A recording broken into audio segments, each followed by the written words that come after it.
Good morning. Today is Thursday, the 3rd of January, 2013. Here's all the news in Panama that's worth talking about today. In La Prensa, the Minister of Economy and Finance, Frank de Lima, came out today and said that basically he's criticizing the negative discussion regarding the Financial Pacific scandal, Petequilla, and linking that to President Martinelli. He's saying basically that those people that are trying to do damage to the president, but they're actually doing damage to the country.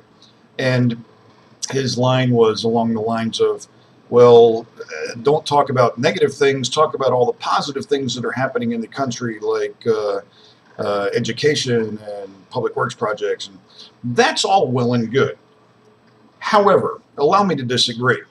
It's pretty clear that on the 7th of September 2009, the president of Petequilla had a meeting with the president of Panama in his office, or at the presidency.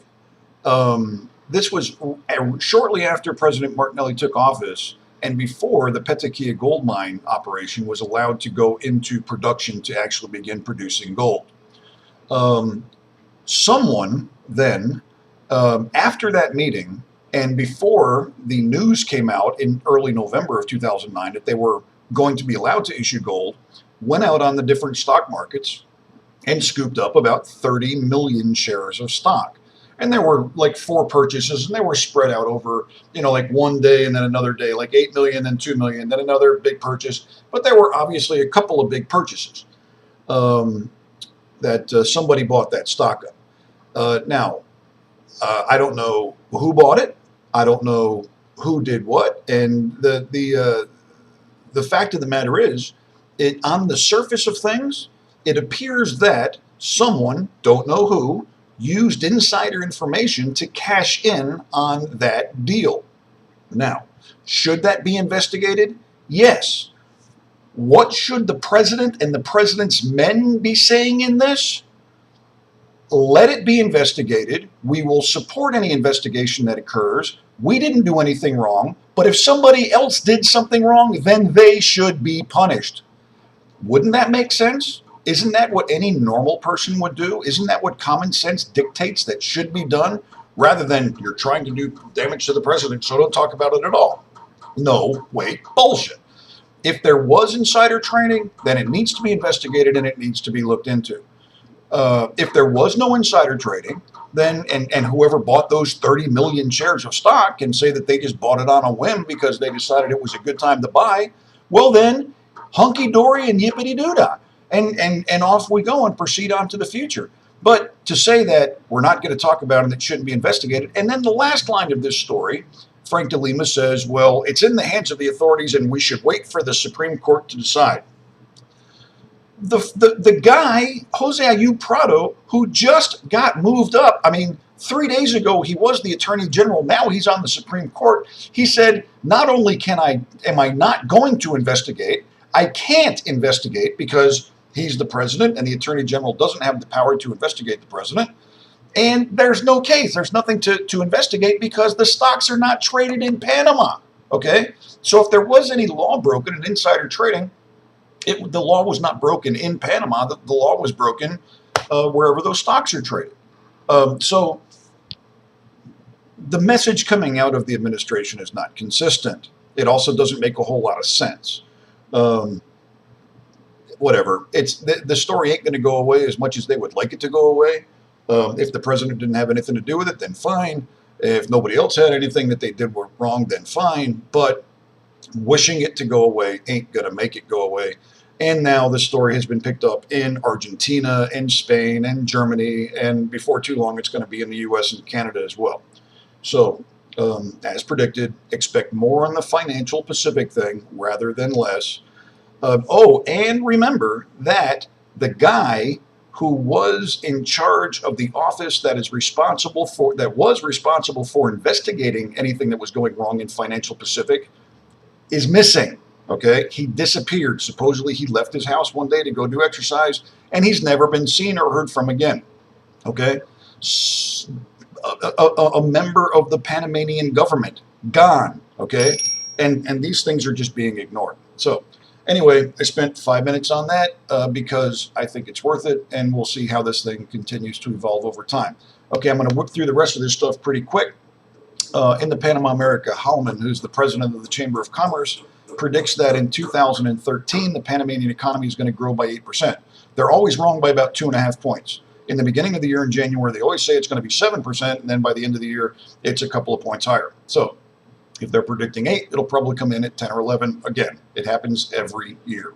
They don't know how to make prediction. They're just pulling these numbers out of their hat. Okay, now on the 7th of January is a holiday. The holiday actually falls on the 9th of January, which is the day of the Martyrs' Day, but they moved it to Monday to give everybody a 3-day holiday. You have to, if you have workers that are going to be working on that day, you have to pay them as if it's a holiday. However, that weekend is not a dry weekend, okay? This is not an executive order. It was a law that was passed in 2008. The 9th of January is a Wednesday. That is a dry day, so you can't buy or sell or consume alcohol on that day. But on the weekend of through the 7th, which ends on a Monday, that's a holiday weekend, and yes, you can consume alcohol on that weekend. So there you go. All right. Let me see. Do you remember the case of the missing statues? There were some statues that were stolen from the park, and they charged the woman who was the Mingtoi Hiro. She was charged with the improperly administrating the park or not safekeeping the statues. They were tossed into a container and sold down for scrap bronze. Long story anyway, she was absolved in court, and the charges against her and everybody involved were dropped. No surprise there. Almost nobody in the government ever gets convicted of anything having to do with corruption or just not doing their job right. Okay, in Telemetro, there was a chase. There was a bunch of people in a car. The cops saw them, didn't look right, so they went to stop them. The guys took off. There was a car chase. They found a half a kilo of, it says drugs, probably coke, in the car. They arrested 4 people, including 3 people, including one of them was a pregnant woman. Okay, over to Telemetro. The people that are protesting against the parking lot at the Supreme Court are saying they're not going to give up the fight. Well, go ahead and fight. The parking lot's going to be built, and they're not going to like it, and they're the only ones that don't care. Everybody else wants more parking up there, me being one of them. It's a parking lot already, for crying out loud. They got to cut down like 30 trees, and they're going to have to plant like 300 more to replace them. It's ridiculous. These people are idiots. It's the Supreme Court, and there's no place to park. Come on, give me a break. Okay, every year in January, they always come out with the numbers of the number of students that failed, that are being held back a year, and the number of students that have to basically go to summer school and take some courses. The reason I wanted to focus on this, because those numbers have been rising consistently year in and year out. This year, they both dropped, okay? There were 18,000 students that didn't pass, that were held back. That number was reduced by about 3,000 or more. It was 21, almost 22,000 last year. So more students are in school, and they're staying on pace with their classes, and they're not being held back. In addition, 37,000 students have to repeat a couple of, I think you can fail like 2 or 3, I forget exactly what it is. I think you can fail 2 subjects, but then you can take them, make them up in summer school and still stay with your class. 37,000 students have to repeat some kind of a subject, and last year that was 41,000. So less students failing, less students having to go to summer school. This is evidence that the stuff that Lucy Molinar is doing in the education system overall is having an effect. I'm over time. Okay, in Pacora, there was a fire. Another tank of gas blew up. House burned down. Firemen got there in time to wet down the ashes. And in Chorrillo, they captured a guy who was involved. He'd been involved in a murder or a homicide, and he was convicted. He was in prison. He escaped, and they caught him in Chorrillo. All right, that's it. I'm done. I'm out. Thursday morning, the 3rd of January 2013, and I hope you have a fantastic day.